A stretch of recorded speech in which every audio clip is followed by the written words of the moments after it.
This is David Pastrnak, and he, along with the rest of the Bruins, might be the most overlooked group in the NHL. It's true, the Bruins have stumbled to say the least in recent years, battling inconsistency, not having a clear identity, and of course, having a thin prospect pool. This slide has turned them from a perennial contender into a lottery candidate almost overnight, reshaping the image of respect that once existed for this longtime franchise. But this offseason, while somewhat warranted, has brought the conversation maybe just a bit too far. Some now argue that the Bruins have one of the weakest rosters and darkest outlooks in the league, suggesting that there is no hope even though this team has quite a few areas with upside. But are they right? Is this upcoming season basically over before it starts for the Bruins, and is their future really that grim?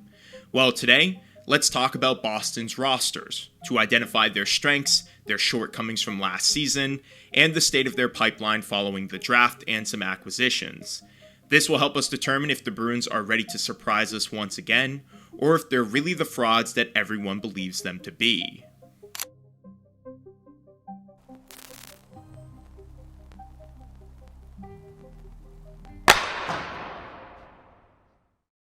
So why am I making this video? Jimmy, haven't you made a million videos about the Bruins over the course of last year and the offseason? Yes.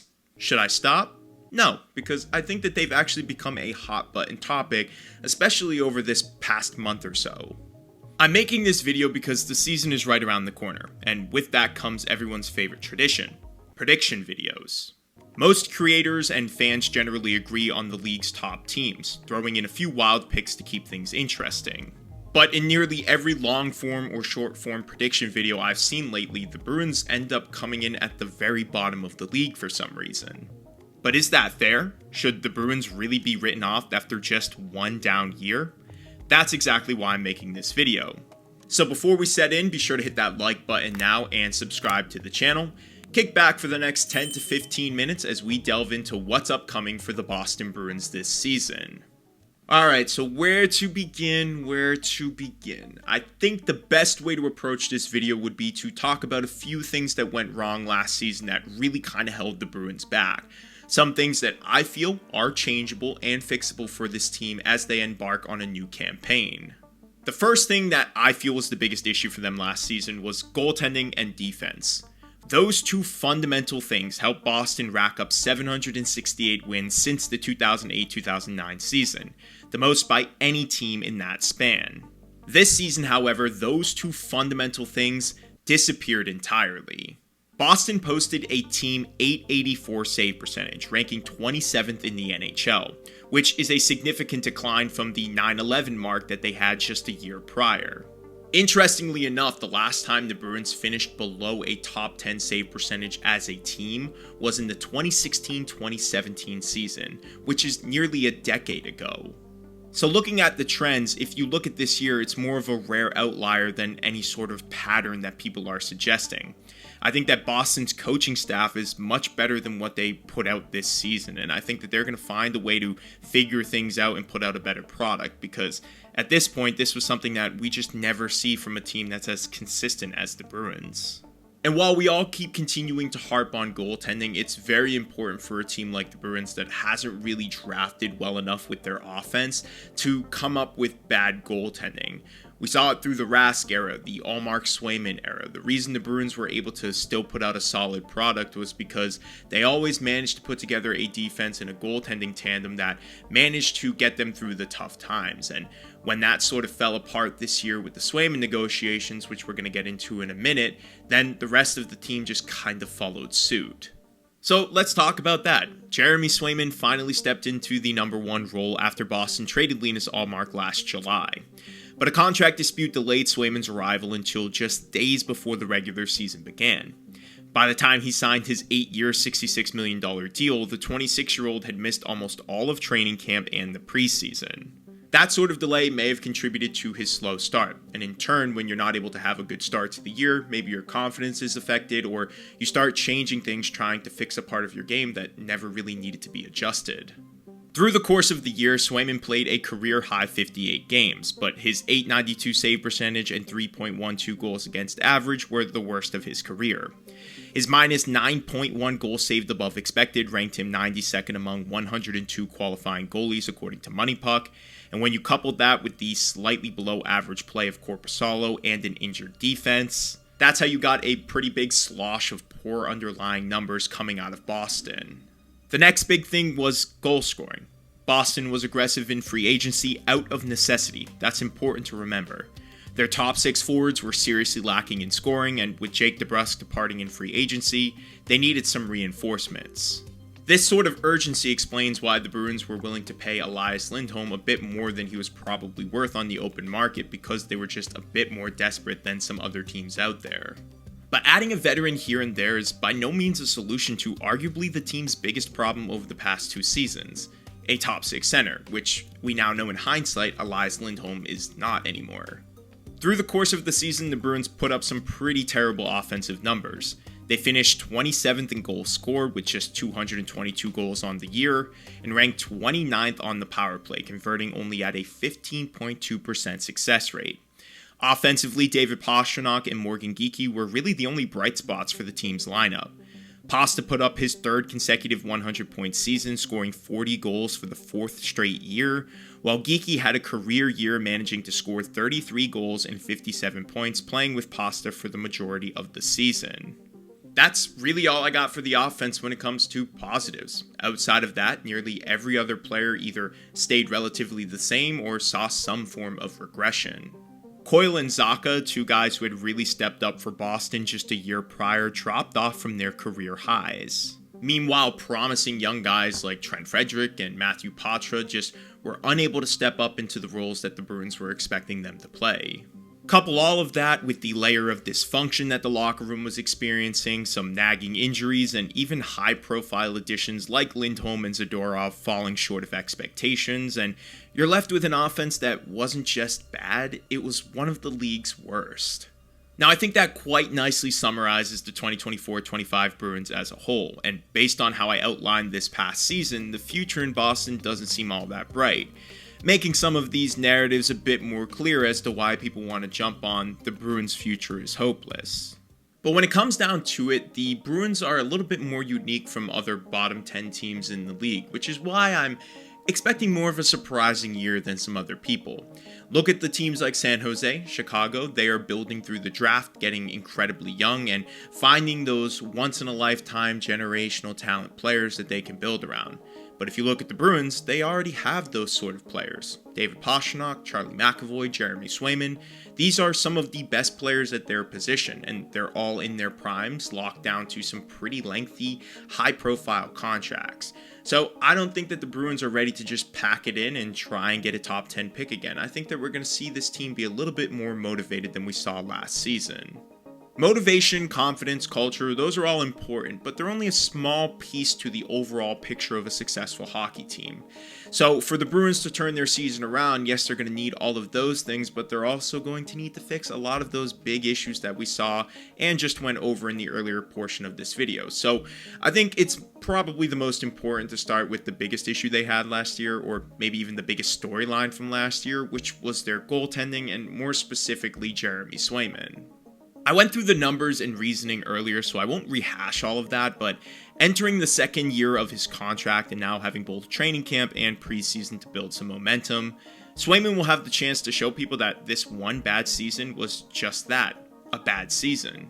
An important thing that goes along with a good goaltending tandem, though, is a healthier defense, and I think people are real quick to forget that both McAvoy and Lindholm missed a significant portion of last season. So getting those 2 guys back in front of Swayman and also letting other guys like Mason Lohrei take on a lesser role should overall better this team.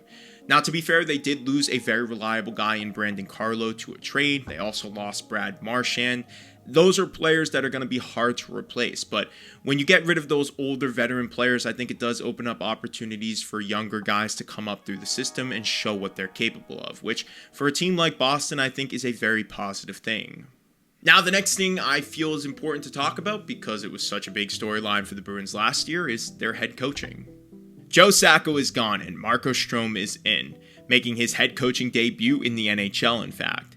And from what I've gathered through interviews so far, he's a pretty defensive-minded guy who believes that success starts from the blue line, which is no offense to the Bruins, but exactly the way that everyone wants them to play based on their roster makeup.